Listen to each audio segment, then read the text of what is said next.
Malapit na daw ho ang 10 billion pesos waste to energy project dyan sa Davao City mga kababayan.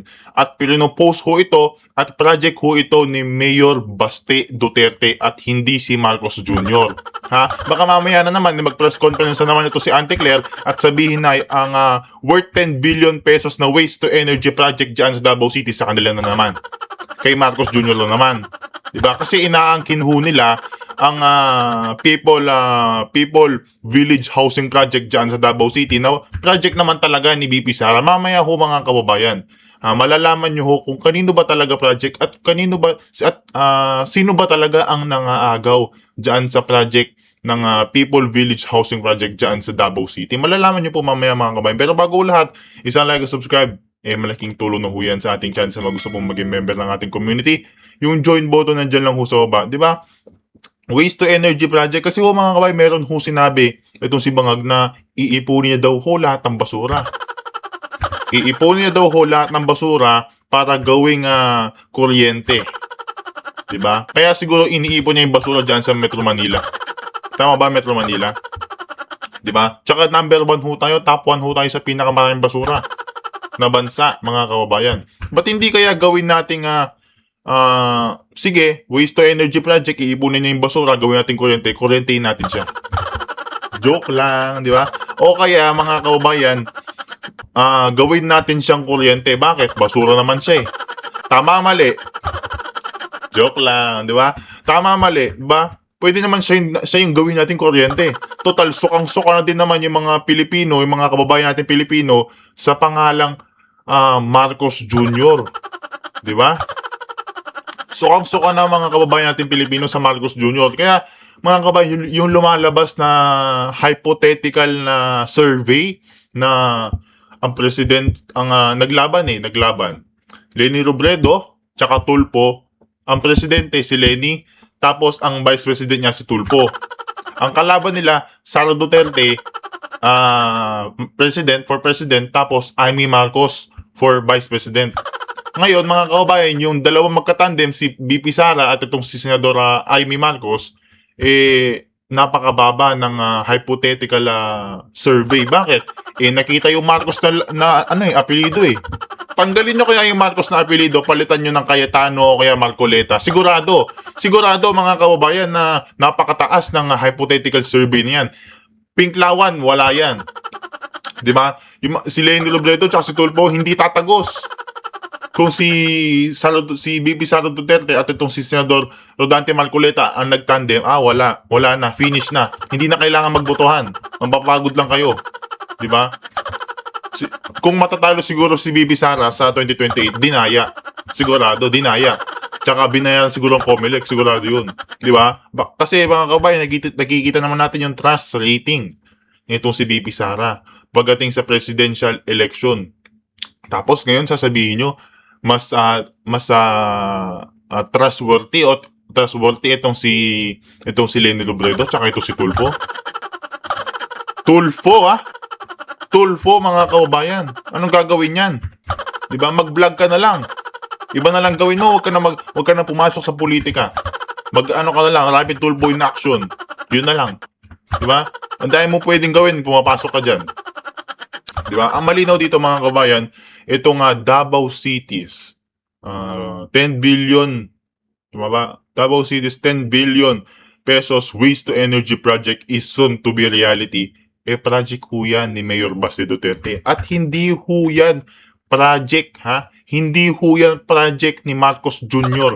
Kaya kung magpe-press conference po itong si Auntie Claire, huwag ho kayo maniniwala, Kasi di pa po nangyayari to eh. Hindi pa po nangyayari to, ang tawag dito, waste to energy project na itong si Mayor Baste Duterte. Mangyayari pa lang, di ba ayan is soon to be reality. Mga kabayan tandaan nyo kapag inaangkin to ni Marcos Jr., hindi ho sa kanya to. Kay Mayor Baste ho ito. Mga kabayan, lipat naman ho tayo dito. Marami tayong pag-uusapan dyan. Hindi tayo mauubusan dyan. Hindi tayo mauubusan ng laway kakasalita dito. Ayan.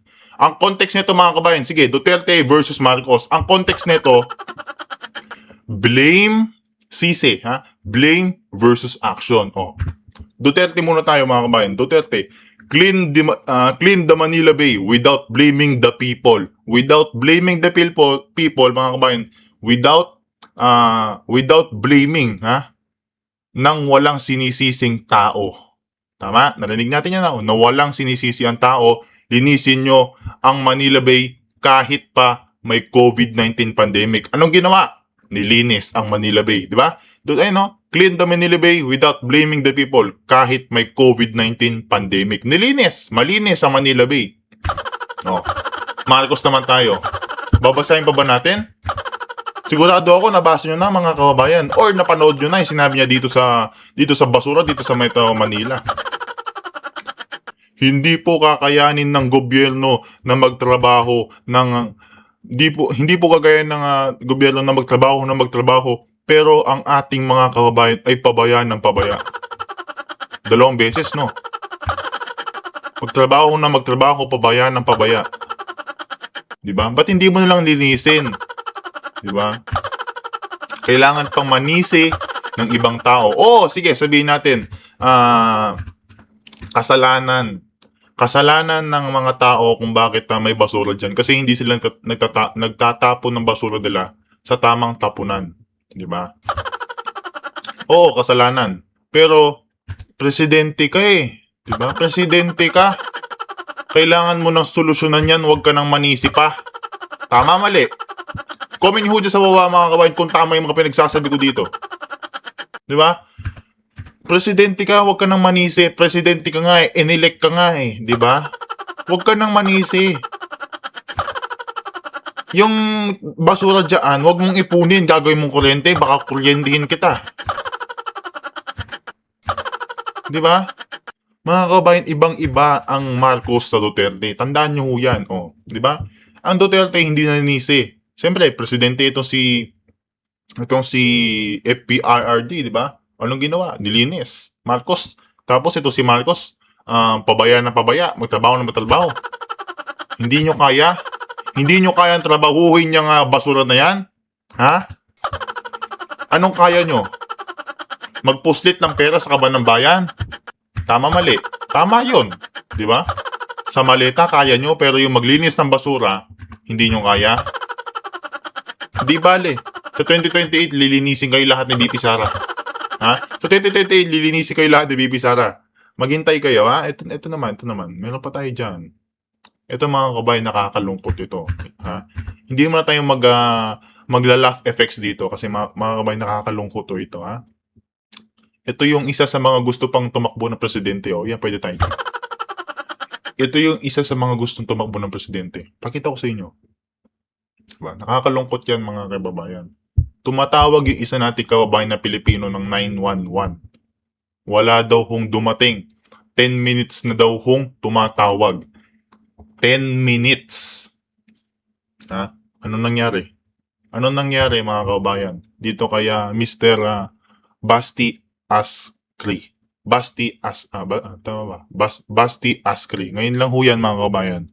Tama ba? Ay, kahapon po, August 15, 2026. Tapos, sumagot itong si Torre, August 16, 2026 mga kababayan. Ayun minura po itong 911, minura ho na itong si Mr. Basti Askri. Kasi ho mga kababayan, tumatawag na daw ho sa 911. Anong dumating? Wala. Wala hong dumating, wala din hong sumagot. Pakinggan ay basahin ho natin ito sinabi nito si Torre.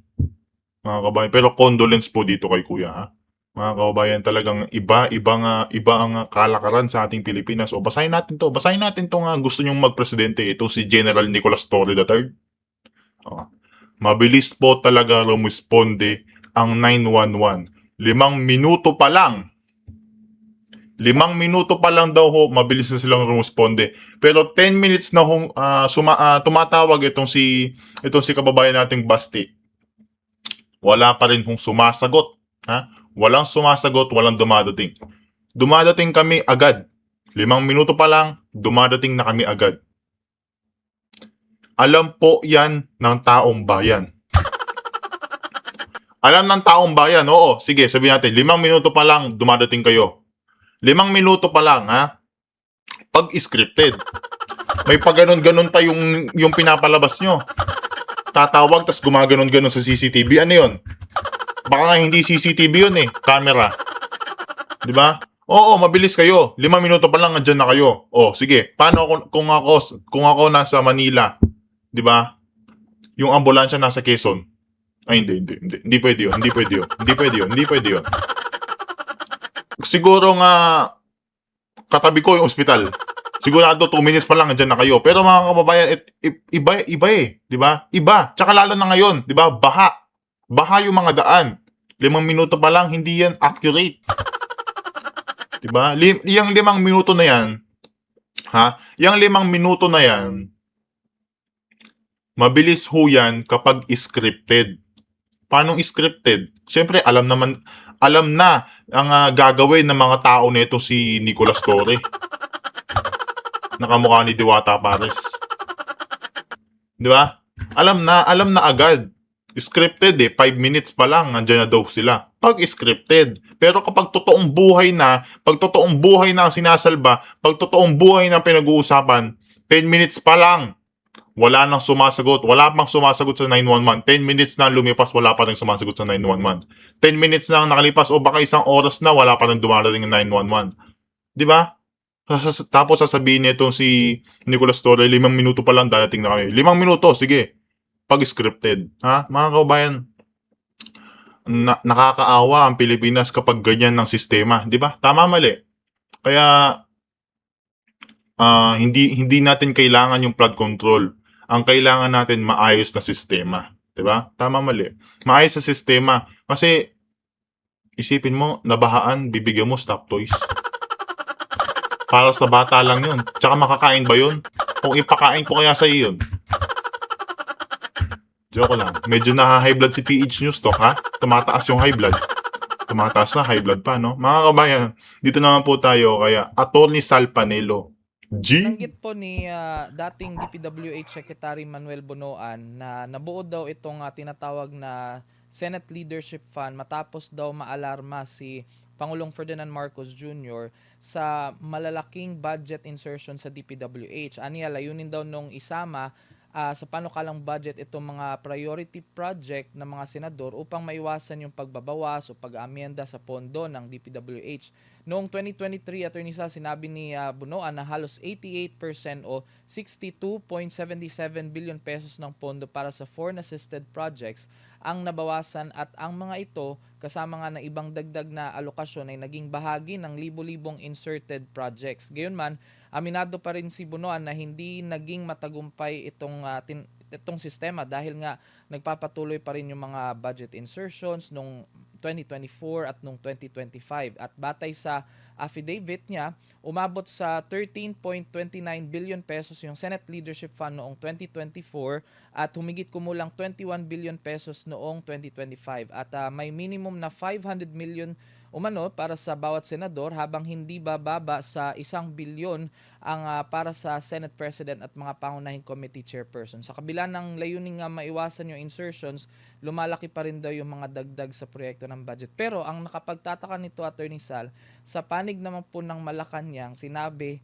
na walang alam daw si Pangulong Ferdinand Marcos Jr. sa umano'y 24 bilyong leadership fund na inilaan sa DPWH para sa mga senador dahil ayon kay Palace Press Officer Claire Castro, kung alam daw ng Pangulo itong naturang sistema ay hindi niya ito papayagan, aniya magiging or maaring palihim na ginawa itong mga kasunduan at maging si kasalukuyang DPWH Secretary Vince Dizon ay wala daw kaalaman dito. Sa testimonya naman or balikan po natin yung testimonya ni or sa sinabi ni dating Secretary Manuel Bonoan na yun nga ay sinabi niya na ito'y ginawang sistema ng administrasyon para nga maiwasan itong mga insertion sa ibang ahensya lalo na sa DPWH, Attorney Sal. Ang nakapagtataka lang nito, Attorney Sal, parang magkaiba yung pahayag nung dating secretary ng DPWH at nung Malacanang.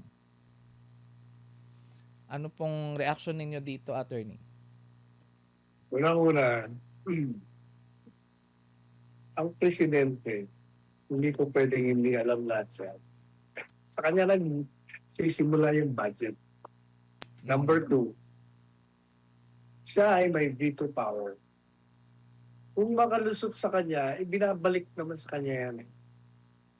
So kung hindi siya complicit, hindi siya kasama sa kalokohan, ibibito niya yan. Pero hindi niya nga binibito eh.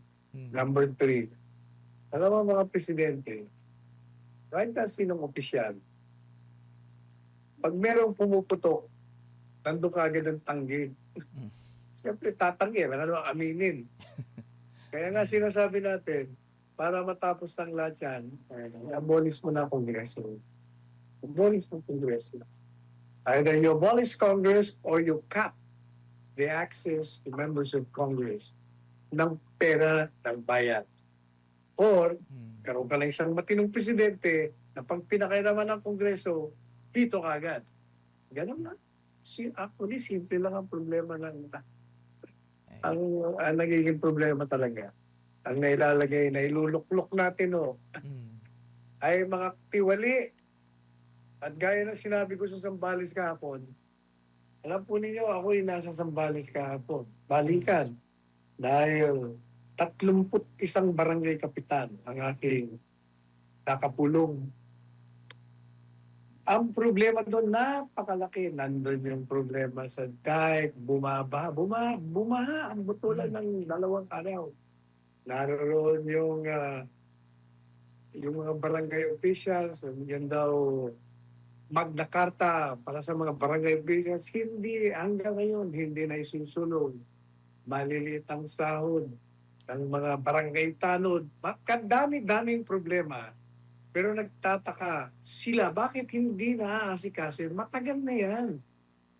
Puro politika, impeachment, pag-aaresto kay Presidente Duterte. Puro ganyan. Alam niyo, ang sagot ko simple lang. Alam po ninyo kung bakit tayo nagkakaganyan. Kasi nga, itong mga narinito, mga iniluklok natin sa kapangyarihan, mula pa nung una, gusto nilang mapanatili tayo, yung karamihan sa Pilipino, na ignorante. Kaya ayaw nilang i-educate. Pwede natin papag-aralin lahat ng Pilipino na libre sa bilyong-bilyong ninanakaw na yan. Kayang-kaya natin.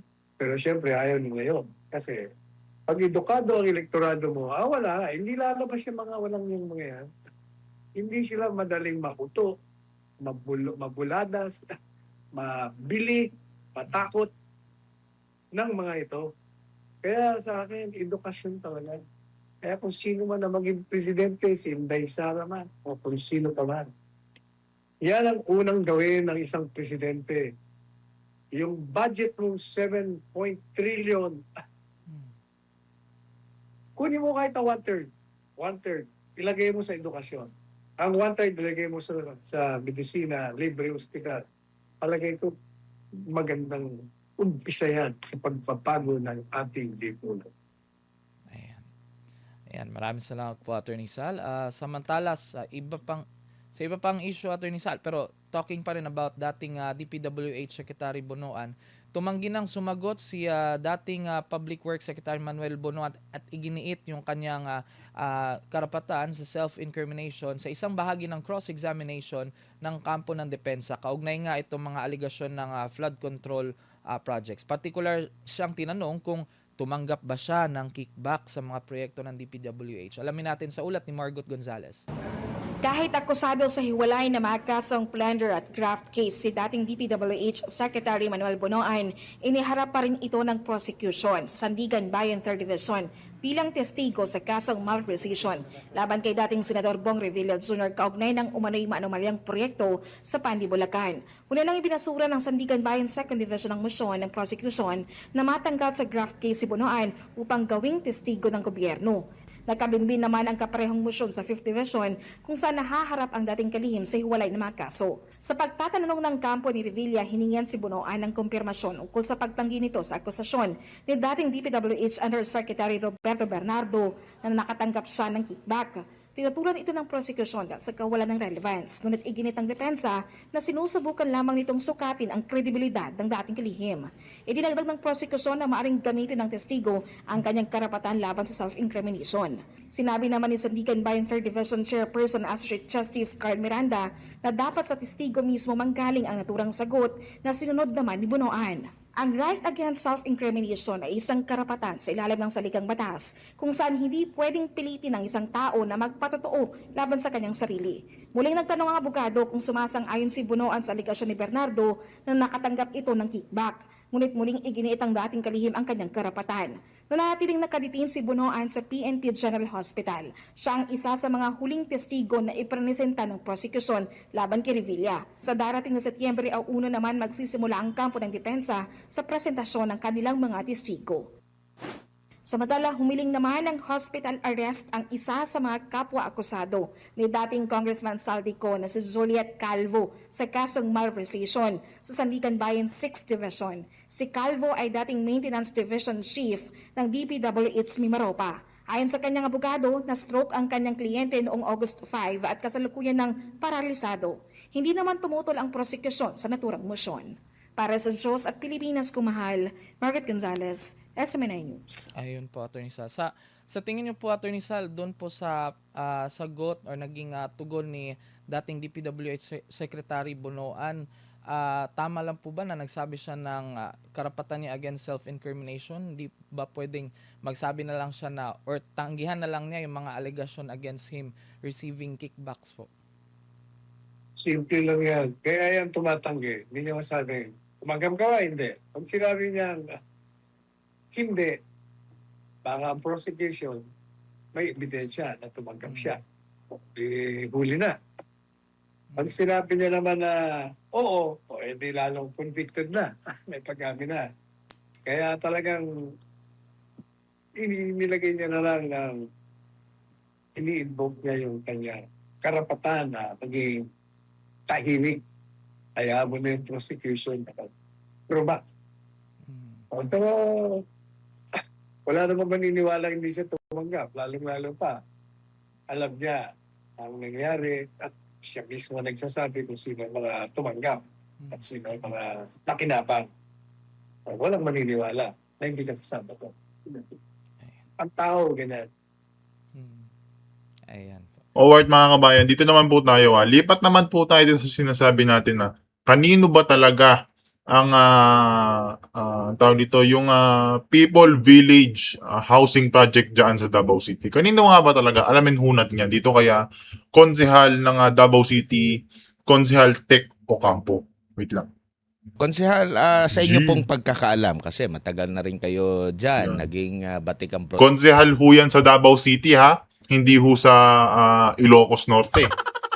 Ha? Konsehal ho yan sa Davao City mga kababayan ha. G. podcaster din kayo dyan sa Davao. Kailan pa ito nag-umpisa? Ano ba ang sa tingin mo, yung tamang istorya? Sino kaya ang credit grabber dito po, Konsehal? Nag-umpisa ito, wala pa ako sa politika noon. I was still with the media before kasi kino-cover natin yung mga projects ni then Mayor Inday Sara Duterte. Oh, narinig niyo yan? Kino-cover ang projects ni Mayor Inday Sara Duterte. Ha? Hindi si Marcos Jr. Malinaw mga kabayan, hindi kay Marcos Jr. ang People Housing Project dyan sa Davao City, ha?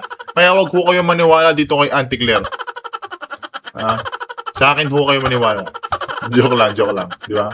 Mga kabayan, hindi ho kaya Marcos Jr. ang housing project, ha? Kay BP Inday Sara Duterte. Hindi kay Marcos Jr., ha? Wag ho kayo maniwala sa akin, maniwala kayo sa akin. Ay, wag ho kayo maniwala kay Auntie Claire, maniwala ho kayo sa akin, ha?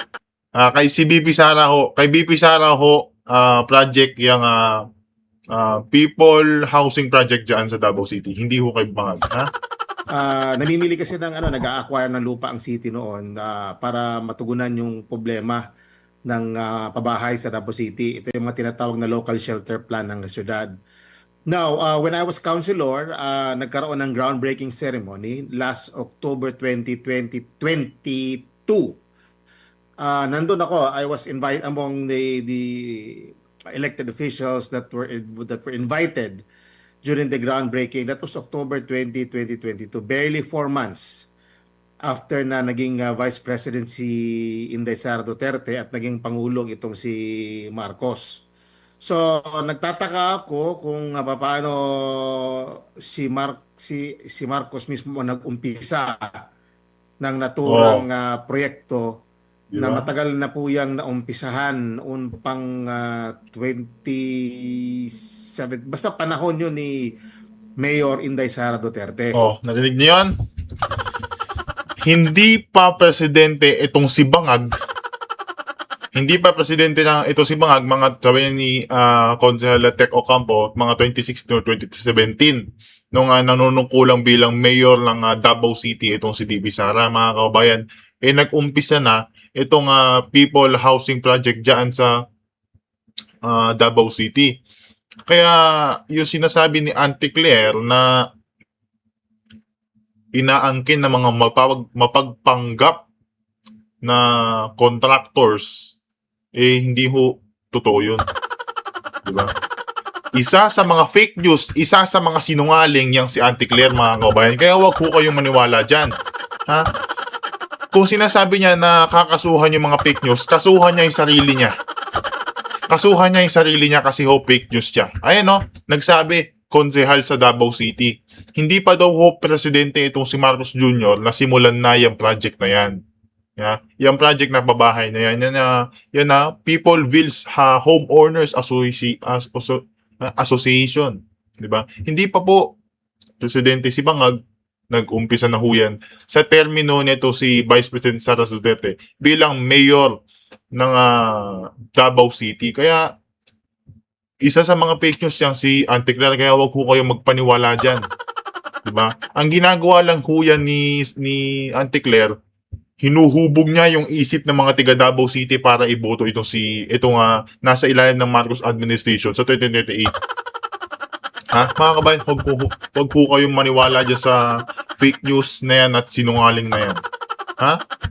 Sa akin po kayo maniwala. Di ba? Kasi mga pinapalabas ho natin dito sa PH News Talk, pawang walang kasinungalingan lamang. Pawang tawag dito, real talk lang at legit, mga legit lang na news ang pinapublish natin dito sa PH News Talk. Wala hong fake news dito, mga kabayan. Wala hong fake news dito. Ang fake news lang ho na pinapalabas natin dito, mga kabayan, yung mukha ni Auntie Claire. Yun lang ho ang fake news na pinapalabas natin dito, mga kabayan, yung mukha nito si Auntie Claire. Kaya huwag po kayo maniwala dyan. Malinaw na ho, termino nito si Bibi Sara Duterte, termino niya bilang mayor nung pinatayo niya itong Peopleville's housing project. Malinaw na ho. So when it was yung nandun na yung mga budget na ilaan na, it was still under the Socialized Housing Finance Committee or SHFC. Doon sinagawa ang groundbreaking, no, sa Barangay Riverside, Calinan, Davao City no October 20. We were there. And nakapag-speech nga kami. Napakaraming napakaraming barangay attendees ang dumating kasi natutuwa yung mga barangay kasi mabibigyan yung kanilang mga constituents ng pabahay, from all over the city. Karamihan dyan sa mga coastal areas, yung mga nakatira sa mga danger zone, itong mga palaging natatamaan ng monsoon waves, nababahaan, yung mga landslide prone areas, pati na yung mga informal settlers natin. So they were there and they were very happy na meron ng ganun na pabahay. So originally, it was really the plan of the city government of Davao to our local shelter plan. So nagtataka kami bakit inangkin ng administrasyon ngayon, no? Siguro dahil pumasok sila. Kasi ganito 'yan, just to set the record straight, when going to the papunta na ng last term ko, last a few during my the later part of my first term, I was also the chairperson of the Committee on Socialized Housing. So medyo may knowledge ako dyan dahil nagkakaroon kami ng series of meeting from DSUD, no?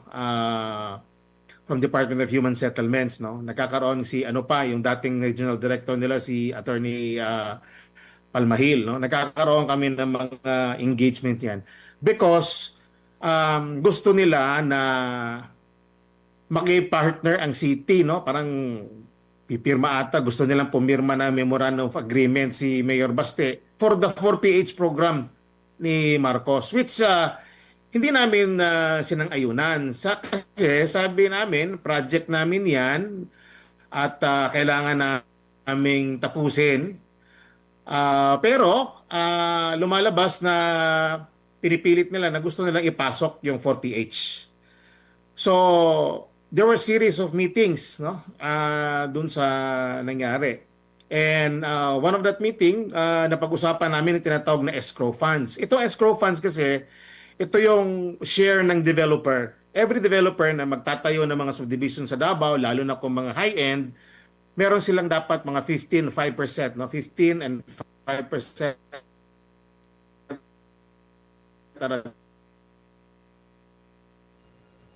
depende. Basta under socialized housing. So,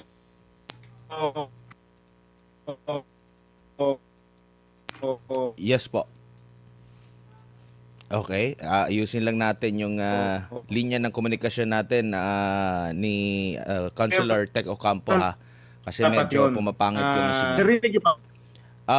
Ulitin lang natin na subukan lang namin na patayin yung video para yung audio at least malinaw po, Councilor. Yung Sige po, go ahead po, Councilor. Ito. Go ahead po. Clear na. Opo, Clear. opo. Narinig na ako? Yes po, Councilor. Okay. So yun, so nagkaroon ng mga series of meetings and yun nga, together with DSUD, kasi ang gusto nila na pumirma ang si Mayor ng Memorandum of Agreement para nga doon sa 4PH. Kasi ganito, kailangan namin magamit yung escrow funds namin. Itong escrow funds, ito yung share ng mga developer na magtatayo ng mga subdivision sa Davao City. So mga 5%, 15, 5% yung kanilang dapat na ibibigay. Ano yan? Para yan sa socialized housing.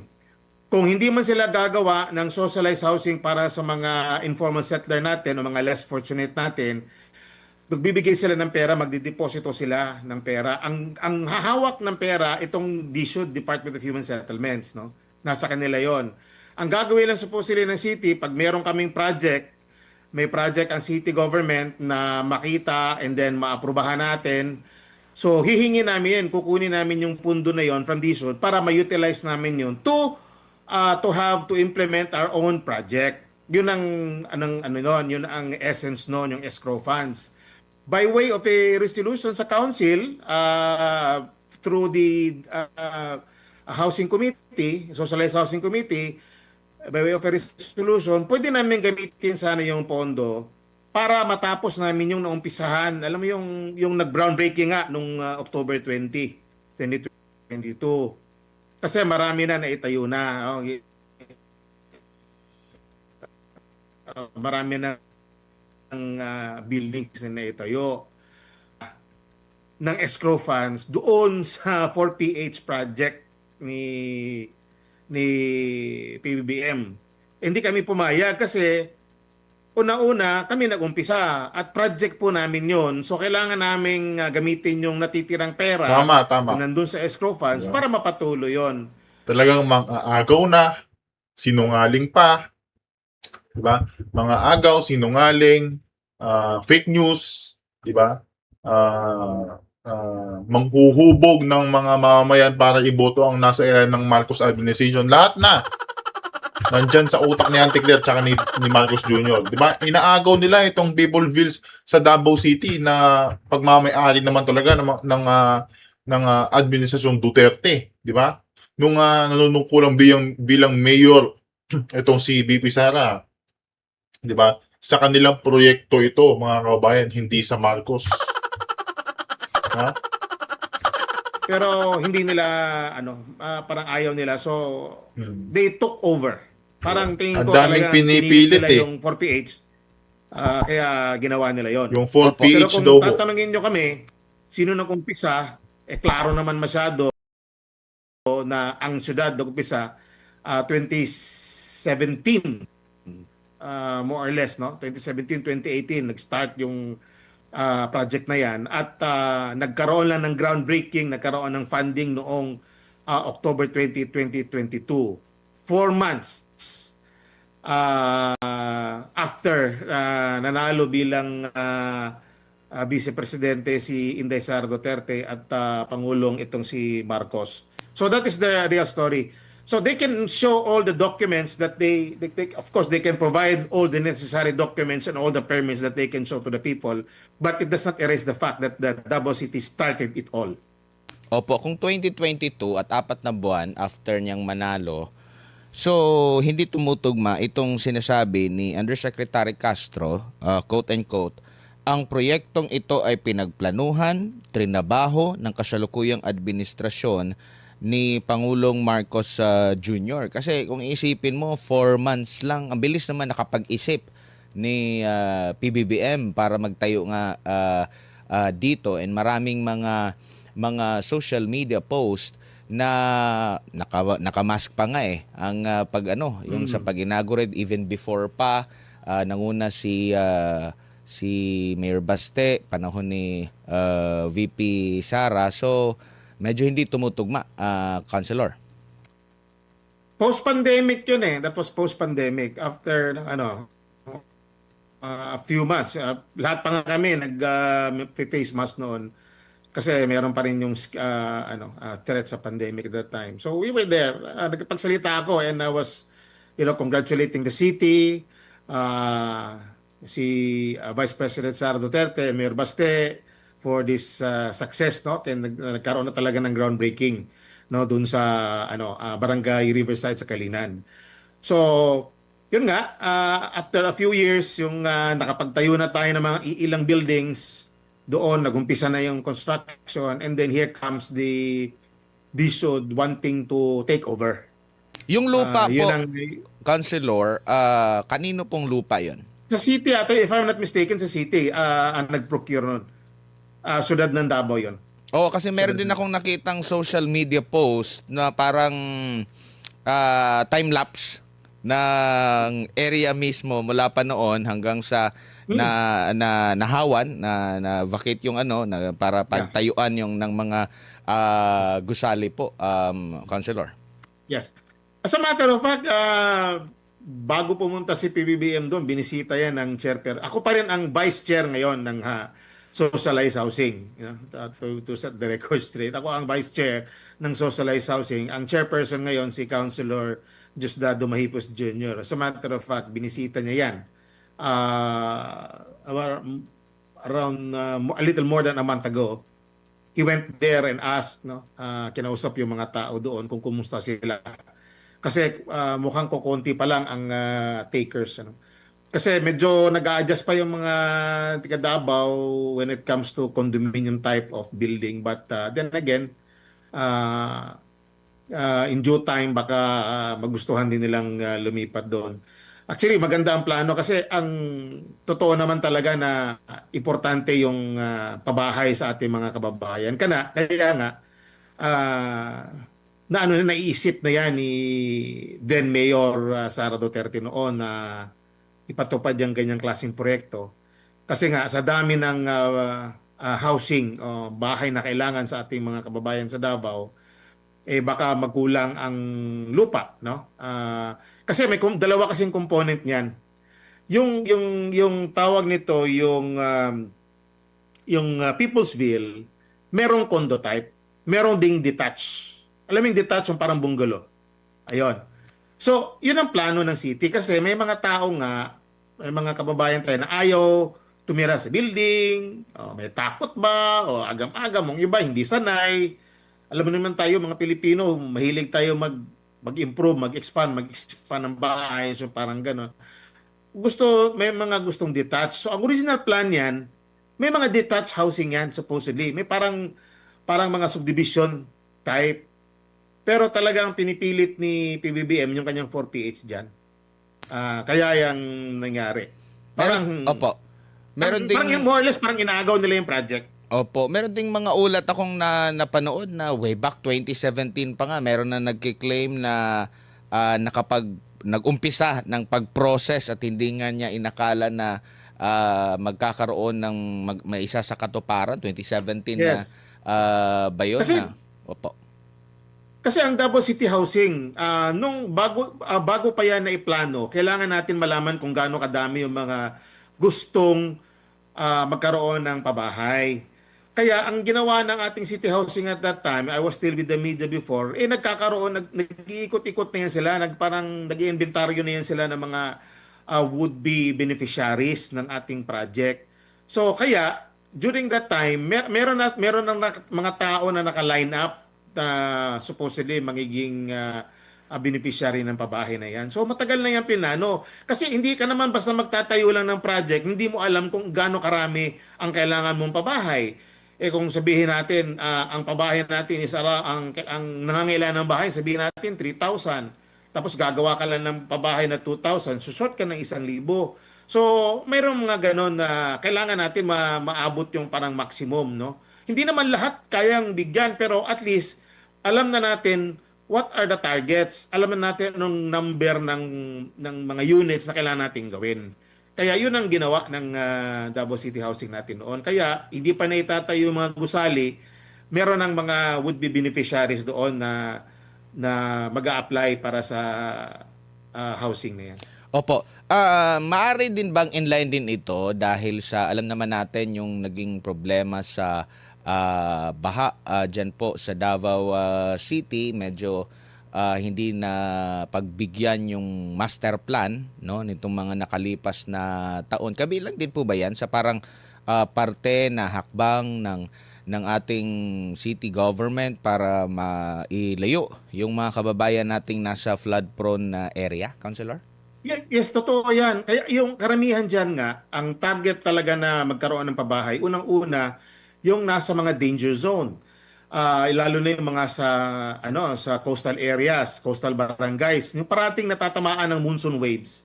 Nung mga halos taon-taon na lang kinukumpuni yung bahay nila kasi nasisira sa alon, hampas ng alon.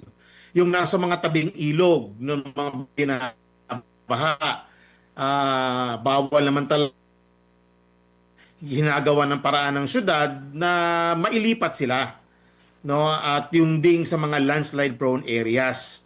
So yun ang mga top priority, yung mga nasa mga delikadong lugar, bago na yung mga informal settler na kaya namang yung medyo may kaya ng konti, pero uunahin talaga yung mga yung nasa mga danger zone, no. Yun ang inuna talaga natin na mabigyan ng pagkakataon na makabenepisyo sa pabahay natin. Opo. Nung last natin na panayam tungkol doon sa tulay sa Bukana, konsehal yung napag-usapan natin. Bale, 2 proyekto na ng Davao ang kabilang na sa legasiya ni PBBM. Oo. May pangatlo pa. Meron pa. Meron pa pangatlo sana. Ito yun. Nung pagka-panalo namin during our first term, yung pumasok ko ng first term, unang-unang ginawa ko is to file a resolution asking the help of the President to help us fund the waste to energy. Yung waste to energy. Davao pa rin ang una niyan eh. Matagal na eh. During the time of Mayor Inday Sara pa rin yan. Na pumunta ang LGU sa Japan, pabalik-balik, at nag-agree ang Japan na okay, tutulungan namin kayo, magpo-provide kami ng 3.5 billion pesos, half sa inyo. So ang ginawa namin, humingi kami sa Malacanang ng half, 3.5 billion, para mabuo yung pondo. Kasi meron na tayong lupa dito sa Biao Eskwela, sa 3rd District. Meron na tayong lupa. Ang hinihintay na lang ng Japanese government, yung counterpart natin para maumpisa ng proyekto. Yung noon, from the beginning of 2022, yun na sana. Kasi kompleto na eh. Ang DNR, merong pera din ng DNR na iaambag para dun sa project na yon. Pero ang ginawa nila, in less than a year, sabi ng DNR, kalimutan ko sino secretary nun, kaibigan daw ni First Lady, ang nangyari, pinutol, kinat off, without any reason, hininto yung project. dahil daw keso ganito, keso ganyan. Di namin maintindihan eh. Walang reason. Bakit nila biglang pinutol na naglabas din ang DENR noon na okay ang waste to energy for as long as makontrol yung tinatawag natin na dioxins and furans that is harmful to the environment, nakokontrol. In which with the Japanese technology, napatunayan na talagang nakokontrol siya. At pumunta pa kami, me personally, I went to Kitakyushu in Japan. Yung kanilang waste to energy doon, sa palibot, mga bahay, mga condominium, mga communities. Loko-loko ba yung gobyerno ng Hapon na papahamak niya mga sarili mga tao niya, mga constituents niya doon? Hindi nila gagawin yan. And they are very advanced. Ang pinakamaganda pa, kung natuloy yun, mas advanced pa sana ang waste to energy na dadalhin dito sa Davao City. Mangunguna sana ang Davao nun eh. Kasi kompleto na. Konting pera na lang. May pera na tayo kalahati. May 3.5 doon na hinihingi lang natin. Meron ding ilang milyon ang DNR na ready na. Yun na lang. Ako mismo nagpadala ng resolusyon. Natanggap doon ng Malacanang. Natanggap. Na-receive. Pero, at the end of the day, hindi nila tinupad. Ngayon, narinig ko si BBM, sinasabi niya na gagawin nila yung waste to energy. Aba naman, Opo. kinuha na naman din yung idea. Oo, dagdagan pa natin. Luna pa rin tayo dyan. Sabi nila, magagawa natin ng waste to energy. Dagdagan pa natin, konsehal. Dahil sa basura. Dagdagan ko pa kasi may alam pa rin ako. Yung electric bus. 'Di ba? Matatandaan nyo po, meron ng at least pauna 10. Tapos kabilang sa zona ni PBBM, may electric bus din daw na ilalagay din sa Davao City. Alam mo, ewan ko ha, pero sige, hintayin natin. Hintayin natin yan. Pero nauna pa rin ang Davao, coming na yung in-order din natin eh. As far as I know, nakapag-order na ang city ng hindi ko lang alam as to how many buses, pero marami ito. Sa last report ng para for sustainable transport. sa last report ng city government dito sa website ng city government, May 26 to na post. 20 bus ang in-order na ng city government, no? Nasa 200 M yata ang budget nito ni Mayor Baste. Dagdag pa ito sa 10 units na andyan na sa Davao City, konsehal. Yes. So asahan natin na lalong gaganda na. Ano bang para sa kaalaman nating mga kababayan na hindi taga Davao City, anong mangyayari? Para bang kagaya dito sa EDSA na merong isang sariling lane, may sariling mga istasyon himpilan ang mga bus na babaybay po dyan sa Davao City? Sa pagkaalam ko, in due time, once the Davao Bus Project will be fully implemented, magkakaroon talaga ng special area, yung mga waiting shed, yung mga bus stops. Although meron na ngayon, pero yung full implementation talaga, full-scale implementation ng Davao Bus Project, merong mga bus stops, merong mga rota ang ating mga bus. Tapos yung mga main thoroughfares doon talaga dumadaan. Meron silang rota na nakadesenyo na sa main thoroughfares ng Davao City. Napakaganda ang plano modern siya masyado, para siyang para ka nasa ibang bansa kung once is fully implemented. Alam niyo na delay lang. Isa yan sa mga na-delay din yung Davao Bus Project. May mga konting delay din sa niyan ginagawa sa national head. Pumunta po dyan ang DPWH secretary, tapos na open nga yung mayroon ng matagal. Actually, hindi lang si DPWH, pati yata si Marcos Jr. na meron ng matagal na JICA na pag-aaral, yung master plan na di umano ay popondohan na. Anong balita nyo po? May pondo na po ba? Pondo sa ano po yun? Popondohan na raw po yung proyekto na yun para sa master plan na matagal ng pinlano under VP Sara pa nung siya pa ay mayor. Yun yung nabanggit sa latest na report. Master plan ng Davao Bus Project? Flood control, ng flood control po. Flood control. Kasi yun yung... Flood control. Wala ko, I'm not so privy to that, no? Kung sa ano ba yung master plan na yan. But Yun daw, ang yun alam daw ko po is, yung ano.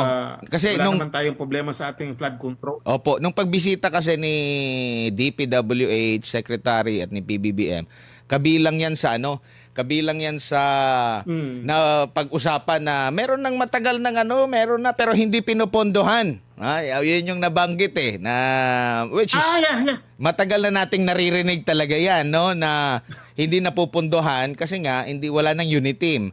Ngayon nung na-push yan na maitanong, lalo na ng medyang nakakaalam talaga sa history, meron pong pangako na mapupundohan na yan. Di ko lang alam kung anong update po niyan, baka may alam po kay konsehal. Wala akong update dyan kung mapupunduhan ba yan. Baka naman ilalagay naman sa maleta yan. Pero ang sa akin lang, whatever, whatever na makabenepisyo ang Davao City, okay naman tayo dyan eh. Wala namang problema yan. No? Welcome yung mga, if ever meron silang ibibigay na tulong, sino ba tayo para tumanggi. Pero ang ate lang dito, yung talagang sinseridad na tumulong. Kasi kung talagang matagal na silang gustong nilang tulungan ng syudad, dapat matagal na. Hindi yung palaging iniipit ng mga proyekto, waste of energy, wala, yung Davao Bus Project noon, iniipit. Maraming mga sitwasyon noon na nasayang ang panahon, na kung hindi lang sana sobrang politika, napakaganda na sana ang takbo. Opo. Pero wala they have different priorities. Opo. Bilang panghuli na lang po, konsehal, ano po yung pulso ng ating mga kababayang Dabawenyo, lalo na't nag-umpisa na at naka-day 50 na nga sa impeachment trial kay Vice President Sara Duterte po? Well, sa pagtatanong ko, pag-iikot ko sa mga barangay, nakakausap ko yung mga barangay officials, nakakausap ko yung mga kababayan natin, they're very optimistic that the Vice President will be acquitted from all the charges, no? Wala naman, unfounded naman talaga eh. Basically, kung titignan mo kung nanonood ka ng hearing, minsan no, nakakainis na lang minsan eh. No, para tayong mga para tayong nakakabobo kumbaga. Minsan may mga common sense lang na mga tanong, mga sagot kung pa ikot-ikot ginagawang mali yung mga tama. I really nangihinayang ako sa puntong ginagamit araw-araw sa impeachment. They're accusing the Vice President of misuse of funds amounting to 125 million, and yet they are spending more than that. No, more than that in every day na nagkakaroon ng impeachment trial, na alam naman natin na walang katuturan at walang mga ebidensya, at yung mga ebidensya nila ay pilipilit nila na palakihin at ginigiit nila na tama. Well, in fact, na hindi naman talaga. I mean, if you go back to all the news, if you go back to all the documents, all back to all the cases before, wala naman talagang napaka-matibay na ebidensya. And may mga batas pa nga na nababiolate. No? In doing so, conducting a mini trial, forcing yung mga dokumento dapat hindi buksan, pilit na pabubuksan, pinipilit, binabraso talaga nila, ginagamit nila yung kanilang power dahil gustong-gusto nilang ma-impeach si Vice President Sara Duterte, because alam natin na pag naging presidente si VP Sara ay mananagot yung dapat managot, yung totoo talagang dapat managot, yung mga nagnakaw dyan sa ating kaban ng bayan. Yung mga totoong magnanakaw nandyan nakalantad Hindi naman natin kailangan na busisihin kasi nandyan sa video, nandyan sa social media, kung sino yung mga magnanakaw, ang yabang-yabang pa, nagpapalabas pa ng mga pera, akala mo kung sino. I mean, it's all there. I mean, the people of the Philippines can attest to that, they can see it. No? Nandyan Kaso lang, nasa poder nila yung gobyerno, and they have all the power and the necessary wherewithal to do this impeachment. Nakakalungkot lang kasi sayang yung pera ng taong bayan. Ang purpose naman nila is lagyan, they are painting Sara Duterte black. Yun ang ginagawa nila.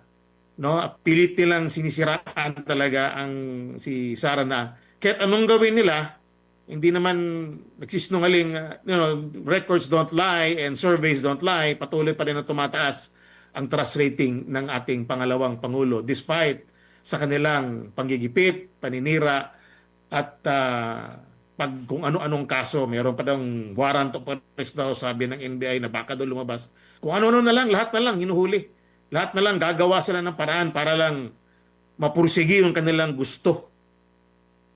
Opo. Konsehal, dagang salamat po sa inyong oras at panahon, and once again, Alright mga kababayan, dyan na ho natin tatapusin ito ang ating reaction video. Maraming salamat po sa pagsuporta sa ating channel. God bless po sa ating lahat.